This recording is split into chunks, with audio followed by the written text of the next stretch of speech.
Randonneureuses, C'est deux potes de longue date qui cultivent leur amour pour la randonnée. et l'humour décalé. Ici, on vous partage toutes nos anecdotes de voyage Des conseils pour préparer vos meilleurs rando. et notre expérience de baroudeuse. Alors, ça dit whack?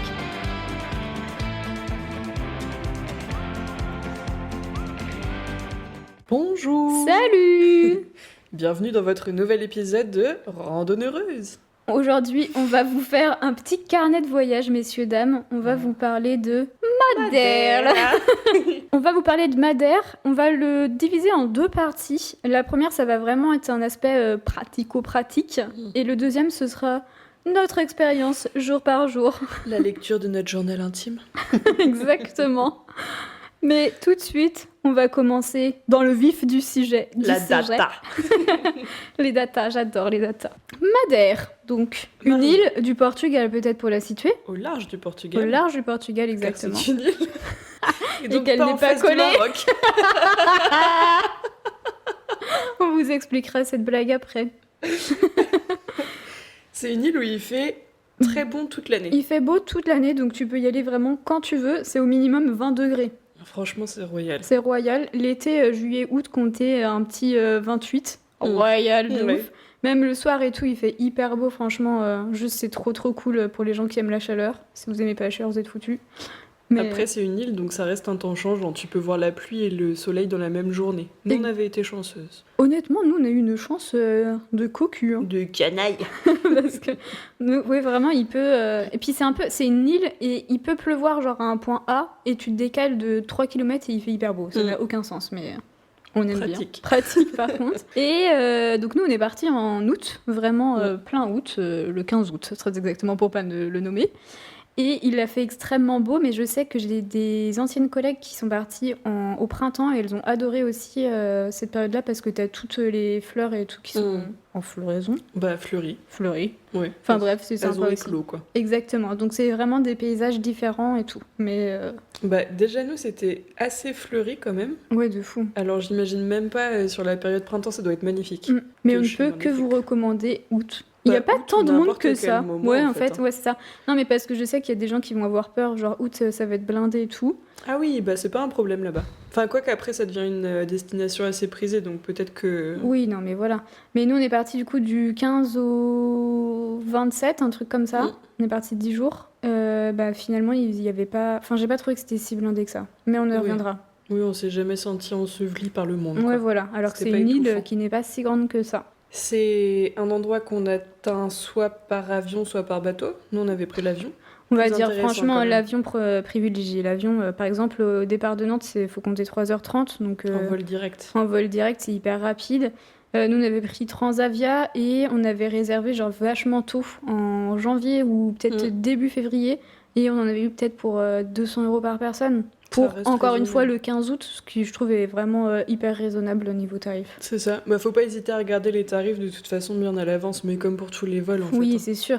Mais là, vraiment, je trouve que c'est pas si excessif pour, encore une fois, des vacances en août, quoi. Donc, ça déconne pas. C'est Et pas mal. Si vous êtes joueur Joueur. comme nous, vous choisissez pas les sièges à l'avance. Déjà, qui paye son siège dans un avion, ça me dépasse. Et après, vous avez peut-être de la chance, comme nous finalement, d'avoir des sièges côte à côte Voilà. pour chaque On vol. n'a jamais payé, on a toujours été à côté, figurez-vous. Voilà. Alors, par contre, je pense qu'il faut Il faut parler du dur. percer l'abcès.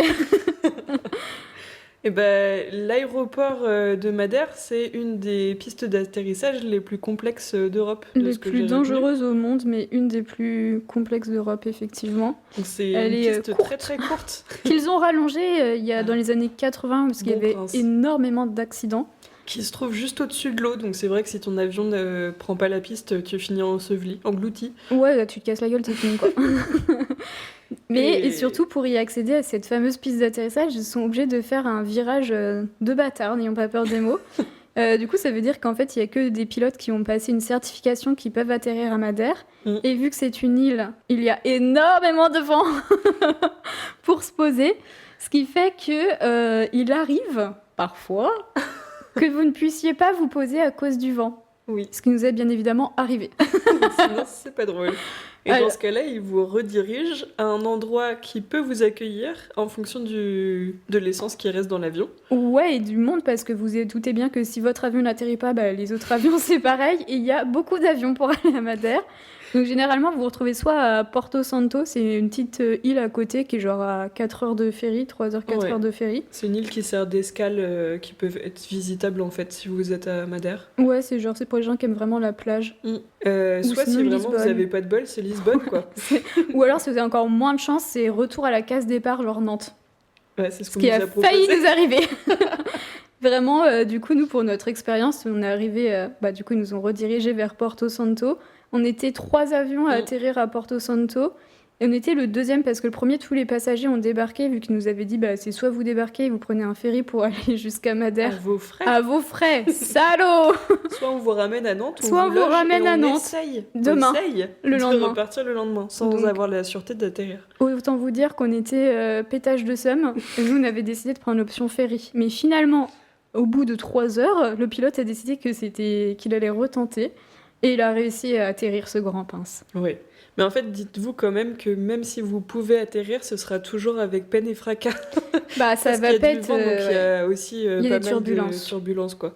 Disons que pour les gens qui ont peur de l'avion, peut-être prenez un petit cachet avant, quoi. Ouais, oui, il faut se détendre. Parce que moi qui n'ai pas peur de l'avion, j'avais peut-être un peu la gerbe quand même. Ah ouais? Bah, Ah, la gerbe, oui. Mais parce que ah, du coup, j'avais t'as pas les- peur, mais oui, c'est oui. juste que ça bougeait dans mon ventre. Mais c'est qu'il y a un moment quand même, ça a fait un trou d'air. Ouais. T'étais pas si sereine que ça. Oui, et puis en plus, vu que pour pouvoir atterrir, enfin, au tout début, là, avant qu'on aille sur Porto Santo, tu sais, il faisait les tours. Il a fait au moins, genre, je sais pas, 6 tours, là. Et après, il les faisait bien, mais ça fait quand même 6 tours dans ton Oui. avion, là, où t'es en mode, bah, et à gauche, et à droite, du coup, Et voilà. encore, oh. Donc, c'est des choses à savoir. Après, les habitants de Madère sont très très habitués à ce que ça arrive, donc si vous avez un logement qui est réservé sur place, ça va pas les étonner si vous les prévenez. Ah oui. Ils s'arrangent en fonction, quoi. Bah, généralement, ils vous demandent votre numéro de vol, comme ça, ils peuvent voir si l'avion a atterri. C'est vraiment hyper fréquent que les avions n'atterrissent pas à Madère. Hein. Oui. Et ça, pour le coup, moi, je savais pas du tout. Je Alors, savais pas moi, que. on m'en avait parlé quand même. Moi, on m'en avait pas parlé. On m'avait juste dit, tu vas voir, ça secoue à l'atterrissage et c'est tout. On m'a jamais dit qu'on pouvait ne pas atterrir. Bah, après, si je prends la suite logique, après l'avion, une fois que t'as atterri à l'aéroport, t'as un moyen de locomotion pour rejoindre ton logement. Ouais, il y a beaucoup de bus sur l'île. Le circuit, c'est vraiment très bien développé. Après, nous, on a choisi l'option de louer une voiture. L'option confort, finalement. Et honnêtement, je pense que c'est le meilleur truc à faire. Ouais. On va vous donner le site. On avait réservé la voiture via Discover Cars. C'est genre le meilleur comparatif sur Madère. C'est vraiment le moins cher et tout. C'est vraiment pas mal. Et souvent, quand tu loues ta voiture, après, le loueur, il vient te chercher à l'aéroport et il te ramène jusqu'à la location de voiture pour que tu la récupères. Ouais, c'est pas mal. Et il fait pareil pratique. pour le retour. Eh ben, l'avantage de la voiture, c'est que toutes les destinations, elles sont finalement assez proches. Et en Ouais. fait, t'as pas beaucoup de temps de route à faire pour aller les rejoindre. Et Non, si t'as faut la compter voiture, une tu heure, peux quoi. vraiment y aller quand tu veux dans la Ouais, et journée. c'est surtout que si tu veux faire de la randonnée, ben en fait, les bus ils vont pas jusqu'au départ de la rando. Et du coup, tu vas devoir prendre un taxi, donc ce qui rajoute au prix. Et je pense qu'en vrai, à la fin, tu t'en sors pour plus cher que si t'avais loué une voiture. Donc, pas trop d'intérêt, quoi. C'est sûr. Et du coup, nous, on avait pris une boîte automatique. Je pense que c'est pas mal intelligent finalement. Mais enfin après, je pense que c'est bon. Moi, je conduis pas de boîte manuelle, donc déjà forcément ça limitait le choix. Mais enfin, en fait, l'île, elle est pas plate. Hein. C'est une montagne, du coup. Bah, c'est une ancienne île volcanique. Ouais. Donc en fait, toutes les rues, elles sont montées et descentes, et vous allez vraiment vous faire chier de fou avec une boîte manuelle. Prenez une boîte auto, c'est le beaucoup plus simple. Ah, on a des vents de certaines personnes qui ont Fais un embrayage tué l'embrayage. juste avant de reprendre l'avion. Et voilà. Et ça arrive souvent parce que nous, quand on avait récupéré notre voiture, il y avait des Français aussi qui étaient arrivés, enfin qui avaient déposé leur voiture et ils avaient fait l'embrayage. Du coup, ils ont dû changer de voiture. C'est ça. Ça arrive souvent, quoi. Après, des petits conseils pratico-pratiques sur la location de voiture. Optez pour le rachat de franchise si vous ne voulez pas avoir à payer. Bah, c'est Moult. surtout si vous voulez pas vous faire peur parce qu'en fait, il faut percer l'abcès aussi. Tout le monde dit que c'est hyper compliqué de conduire à Madère. Je ne suis pas d'accord. Je trouve que c'est pas compliqué, mais c'est juste que effectivement, bah, ils se garent au milieu des routes et du coup, ça peut surprendre. Surtout dans les routes de montagne, dans les virages, ils se garent dans les virages, ils s'en tapent. Donc, pour une sérénité d'esprit, je dirais vraiment prenez le rachat de franchise comme ça. Vous allez pas y laisser 3000 balles, quoi. Ouais. Après, je modérerais. C'est facile de conduire dans les grandes villes. Par contre, si tu montes un petit peu dans les villages de montagne, Moi, j'aurais été moins sereine. J'étais pas derrière le volant. Moi, franchement, ça m'a pas du tout gêné. Mais effectivement, les routes sont plus étroites et les voitures se garent en plein milieu, donc tu peux parfois Bah, être faut un peu juste stressé. C'était déjà. zigzaguer, mais en vrai, tranquille, quoi. Non, mais je trouve qu'on en fait vraiment des méga caisses sur Oui, la bah, par contre, complexité oui. de conduire à Madère. C'est pas plus dur que de conduire dans une ville lambda, genre Nantes ou je sais pas quoi. Oui, ça C'est reste des juste belles que, routes. ouais, Clair. c'est des routes. Après, des fois, c'est un peu caillouteux et tout, mais franchement, ça va, tu vois. En fait, si tu vois que eux, ils peuvent passer, pourquoi toi, tu pourrais pas passer? Et nous, encore une fois, on avait pris du coup une boîte auto, mais aussi une où bah, c'était la puissance minimum, je pense, C'est vraiment. vrai. Et tout le monde disait, ouais, faut prendre une voiture hyper puissante et tout. Je ne vois pas l'intérêt. Mm. Genre, ça fonctionne très bien, en fait. C'est juste, tu vas pas bombarder à 110 sur les petites routes, mais en fait, personne fait ça. Et peu importe la puissance, ça passe tranquille, quoi. Mm, mm. Je pense qu'ils essayent de vous arnaquer pour payer plus cher.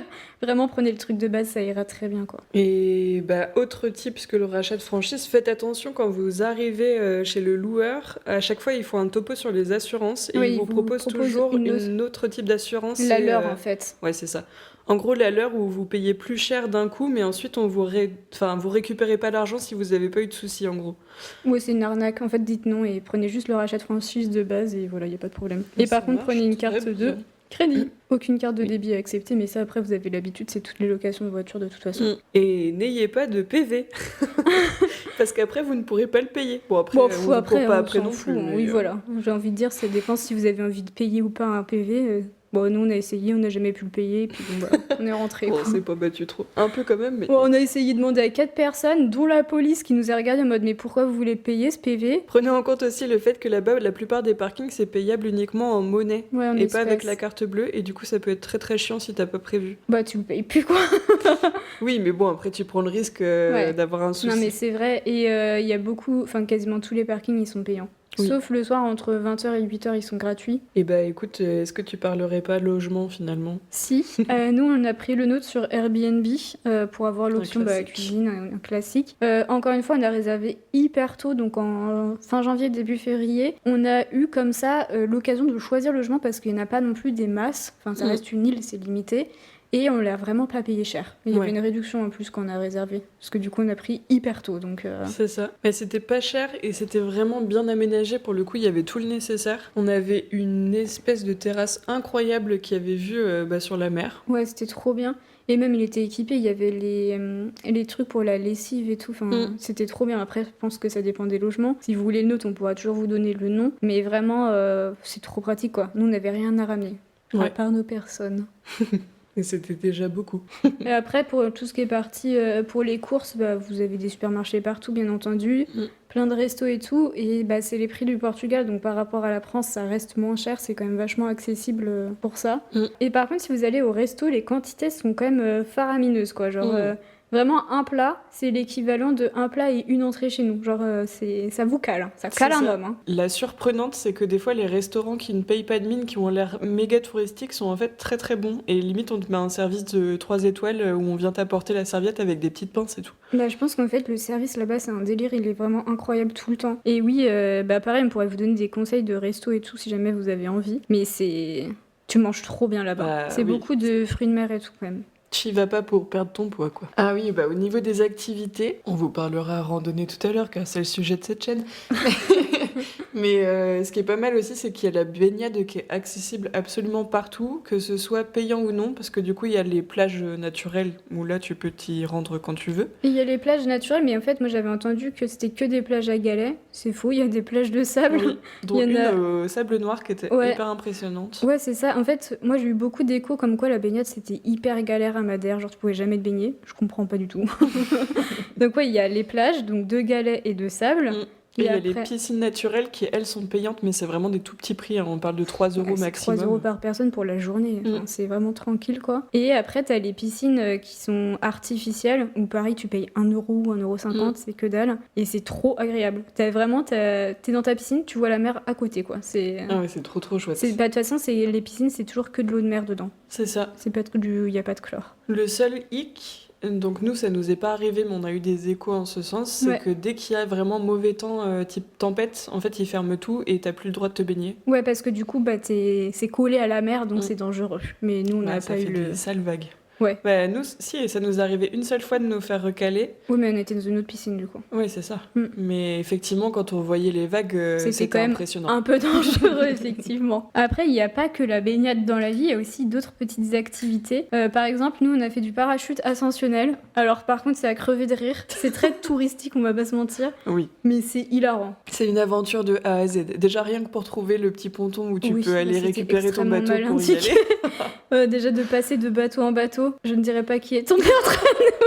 Non, Ça, mais ce sera pour le second épisode. franchement, je pense que c'est quand même une activité à faire, c'est hilarant, quoi. Ouais, bah franchement, c'est beau. C'est pas donné, c'est 50 € par personne, C'est mais pas donné, mais je trouve que c'est pas non plus hyper court. Genre, t'en as pour ton argent quand même. nous, ça nous a grave fait kiffer, donc de toute Ouais. façon, voilà. Puis c'est les vacances, on ne compte pas, C'est mais c'est trop cool, c'est Bah, je sais hyper pas drôle si à vous faire. avez la ref, mais vraiment Jurassic Park, quand ils arrivent au niveau de l'île, qu'ils font du parachute ascensionnel, Bah, c'était nous. c'est ça. Parce que littéralement, Madère, c'est Jurassic Park, hein, de toute façon. Donc, vraiment, c'est trop bien. Et après, il y a tout ce qui est visite des villes aussi. Franchement, il y a tellement de petits bleds à découvrir à Madère. C'est trop beau, où tu te promènes et tout. C'est trop bien. Genre, tu peux vraiment aller te promener, manger au resto et après aller te baigner. C'est quand même, genre, vraiment la vie, quoi. Moi, je l'avais vraiment bien aimé, c'était Camara des Lobos. Ouais. Où c'est une toute petite ville de pêcheurs, mais en fait, tout l'intérieur de la ville, ils ont installé des œuvres d'art qu'ils ont fait en commun avec les écoles, les Alors, ça, pompiers. pour le coup, je crois que c'était qu'un festival. C'était pas du permanent. Bah, qu'importe, c'est vachement sympa. Ah, c'était très sympa, mais ne vous Mais après, il y a attendez des pas fresques à le aussi qui sont retrouver. permanentes Ouais. au niveau du port, tout ça. Mais Mais c'est vrai c'est que une petite ville qui est très chouette. sympa. Il y a celle-là et alors nous n'avons pas eu l'occasion de le faire, mais nous voulions le faire. Le super marché des Ah oui. lavandières, je pense que c'est ça. J'ai oublié le nom, mais en Des gros, c'est... lavadores, un truc comme ça. Ouais, c'est genre le plus gros marché à Madère. Mm. Et bah, il était fermé. Après, il doit être Dommage. très chouette parce que c'est là où il y a tous les fruits exotiques, les épices. Les fleurs et tout. Ouais, c'est pas mal. Et Après, c'est énorme, mais du coup, c'était fermé. vous pouvez voir la statue de Cristiano. Cristiano Ronaldo. Alors si ici, vous je peux avez les vous- yeux bien aiguisés.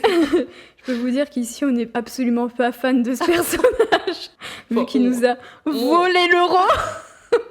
Et ça a été notre jeu parce que du coup, bah, le type vient de Madère, il y avait sa statue à Funchal, on l'a jamais trouvé la statue.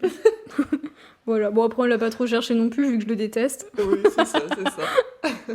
Voilà. Et puis après, bah, si vous êtes plutôt nature, il y a les parcs floraux. Ouais, trop Ça, cool c'est à vraiment faire. très chouette. Bah, ça change complètement des parcs dont on a l'habitude en France. C'est énorme déjà. Et Mm. bah, c'est en plus des espèces de plantes que tu vois pas trop ailleurs, c'est plus exotique, quoi. Ouais, c'est trop cool. Mais parlons randonnée pédestre, Jeanne. La randonnée. Notre dada finalement. Bah, franchement, c'est une destination Franchement, c'est- phare si vous aimez la randonnée. Je pense que les 3/4 des gens qui viennent à Madère, ils viennent pour la randonnée, on va Ouais. pas se mentir. Bah, ils ont développé leur économie là-dessus. hein, Autour toute de ça. manière. Alors par contre, on va directement mettre les pieds dans le plat. Scandale. Scandale dans la villa. Maintenant, ils font payer une taxe. Alors, sur tout leur chemin de randonnée, c'est 3 € par personne. C'est énorme. Je ne vais pas mâcher mes mots. Je trouve que c'est par rapport à l'économie de l'île, c'est hyper Ouais. cher. C'est hyper cher et en plus, Ça c'est ne les hyper vaut compliqué pas. à payer. Alors déjà, scandale. Qu'on en parle, le site est en portugais. Il n'y a aucune traduction dans Ouais, d'autres déjà. langues. Oui, et c'est pas du tout clair comment il faut payer. Il faut réserver son créneau à l'avance. Donc le créneau, Oui. c'est la journée. Mais par exemple, si demain je vais faire la randonnée et que je prends mon ticket Mm. et que pour une raison, peu importe ce qui se passe, je peux pas la faire, je veux y aller le surlendemain, il faut que je repaye. Oui. Alors, par contre, nous avons un petit tips pour vous, mais on vous incite pas à le faire. Mais si vous y Oui, allez parce que c'est un jeu tôt dangereux. le matin, On a serré les fesses 2-3 fois. si vous y allez vraiment tôt le matin, il y a personne qui contrôle et vous pouvez vous en sortir sans jamais payer. Voilà. C'est ça. Ils contrôlent à partir de 9h. À partir de 10h. Après, vous faites ce que vous voulez de cette information. Nous, on vous la donne. Voilà. Ah bah, ça et la deuxième info, c'est quand même, il y a plus de contrôle sur les sentiers qui sont historiquement taxés. Mais ce qui nous amène à notre point suivant. Pour les randonnées à Madère, il faut venir très tôt. Et quand je Ouais. dis très tôt, c'est au maximum à 7h, vous êtes parti, quoi. Même si ça fait mal. 7h, vous êtes sur le sentier, pas 7h, vous partez du Ouais. Airbnb. Non, 7h, vous êtes sur le Vous sentier. avez déjà les chaussures aux pieds et Ouais. vous avez commencé à marcher. Ouais, parce qu'en fait, sinon, vous allez pas avoir de place sur les parkings. Vraiment. Et c'est pas être des blagues. complètement dans le train de la foule. Et puis ça, horrible, parce que les sentiers, ils sont pas très larges. C'est souvent des allers-retours. Vous imaginez un sentier pas large, où les gens passent dans les deux sens, où il y a le vide de l'autre côté. C'est ça. Bah après, tu dois faire Spider-Man contre les parois Bon, de alors c'est quand même un peu drôle à montagne, faire. quoi. Mais vraiment, c'est trop chiant. Enfin, même si vous voulez prendre des photos et tout, vous allez être dans la foule, c'est pas du tout agréable. Donc c'est maximum 7 heures, quoi. Si on vous indique un sentier en disant c'est 17 km, c'est 17 km. Allez, ouais, ça, parce que nous, vous faites pas avoir. c'était pas clair du tout. Genre, quand on voyait des 10 km, on se dit, bah, tranquille, on pourra faire ça, plus un autre. Non, c'est 10 km aller, donc 10 km retour aussi. Et ça, c'est vrai que c'est pas très bien précisé, généralement, sur les trucs de rando. Bon, après, ils ont tout prévu parce que littéralement, dans les randonnées, tu traverses des routes et il y a toujours des numéros de taxi pour les gens qui abandonnent en cours de route. C'est clair. Et puis même vraiment, vu que c'est très randonné l'île, bah, vous faites du stop. Nous, on a attendu 5 minutes. Ouais, et on est tombé sur des gens de Savoie. Ah, ils étaient adorables. Ils étaient très gentils. Merci à eux. Je pense, un petit point qui peut être intéressant, c'est sur le vertige. Oui. Parce que du coup, c'est une île qui est tout en hauteur, nous l'avons dit. Oui. Et les sentiers, donc, sont vraiment, pour la plupart, vraiment collés au vide. Faites-vous votre propre idée, peut-être testez vous-même au moins une randonnée pour voir si ça passe, parce que le vertige, surtout... déjà, c'est chacun à sa Et c'est surtout, c'est pas forcément les mêmes... Il y a des sentiers où ça va, il y a des barrières, tu sais, genre des trucs où tu peux te tenir, et d'autres où il y a rien du tout. Donc... Oui, puis t'as des paysages qui sont pas du tout les mêmes. T'en as certains où tu vas être milieu de forêt, donc tu vois aussi des arbres qui prennent de la place et qui te donnent moins une sensation de vide. Et d'autres où t'es vraiment dans les nuages et t'as rien du tout, quoi. Donc ça, c'est un point à prendre en compte. Après, si vraiment vous êtes full vertige, il y a quand même une ou deux randonnées où c'est plus plat et tu passes pas forcément à côté du vide. Il y en a où vous êtes dans des grottes et des tunnels et tout. Ouais. Bon, par contre, faut pas être claustro, quoi. Mais c'est ça. En fait, vous faites pas trop peur à l'avance. Le mieux, c'est de tester et puis vous verrez bien. Après, vu que c'est tellement personnel, le vertige de base... Ouais, c'est ça. La seule contre-indication ultime à nos yeux, c'est si vous avez du mal à marcher, allez pas à Madère. C'était même pas la peine d'aller à Madère, parce que même si vous restez dans les villes, elles sont vachement avec des pentes et tout. Et ça va être une galère pas possible. C'est ça. En fait, je pense que le pire truc qui t'arrive à Madère, c'est de péter une cheville ou un genou. Parce que là, t'es foutu. Hein. Et du coup, pour nous, c'est juste la seule contre-indication, mais après, c'est que du kiff. Ouais, franchement. Et par contre, vas-y. j'allais dire, pour moi, c'est vraiment inutile de prendre des bâtons de marche parce que les sentiers sont tout petits, donc déjà, t'as pas la place de les utiliser. Et pas besoin de bâton, par contre, pensez vraiment à la lampe frontale parce qu'effectivement, vous traversez des tunnels et si vous avez pas de lampe, c'est mort. Ouais. Et puis un vêtement qui soit imperméable, c'est bien aussi. Ouais. Et de l'eau. Et une petite banane pour le 4 heures. Ça requinque. Je pense que c'est les grandes lignes de Madère. Ouais. Le pratico-pratique en tout cas. Maintenant, exactement. Si vous voulez les petites anecdotes croustillantes, c'est l'épisode suivant. Si vous voulez vraiment savoir tout notre ressenti dans un second épisode. Dans 2 semaines pour plus d'anecdotes. Salut. Salut.